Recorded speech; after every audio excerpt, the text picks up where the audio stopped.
কোন বঙালী হিন্দু বিজেপি চৰকাৰ অহাৰ পিছত ডিটেনশন কেম্পত আছে এজনো কোনো ডিটেনশন কেম্পত নাই মই চ্যালেঞ্জ দিছো কোনবাই যদি কয় মোক দেখুৱাই দিয়ক ডি মানে ডাউটফুল মোৰ কাৰণে ডি মানে ডক্টৰ ননৈ চৰফাঙৰ ল'ৰা ছোৱালীক আমি ডক্টৰ বনাব লাগিব ওদালগুৰিত মই মেডিকেল কলেজ খুলিব গৈ আছো কিছুমান মানুহে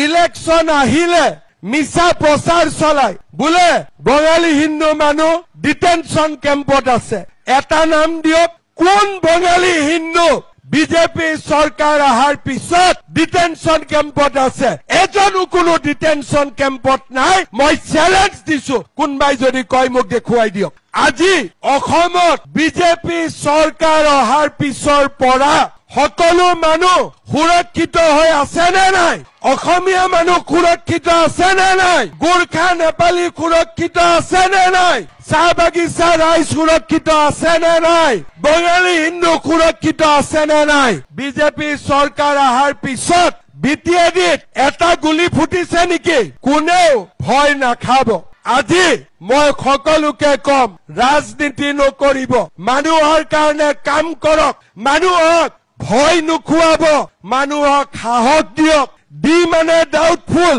মোৰ কাৰণে ডি মানে ডক্টৰ ননৈ চৰফাঙৰ ল'ৰা ছোৱালীক আমি ডক্টৰ বনাব লাগিব ওদালগুৰিত মই মেডিকেল কলেজ খুলিব গৈ আছো মানুহক ভয় খুওৱা কাম আমাৰ নহয় আমাৰ কাম মানুহক সাহস দিয়াৰ কাম আমাৰ কাম মানুহক শক্তি দিয়াৰ কাম আমাৰ কাম ৰাইজক সহায় কৰা ৰাইজক ভয় খুওৱা কাম নহয়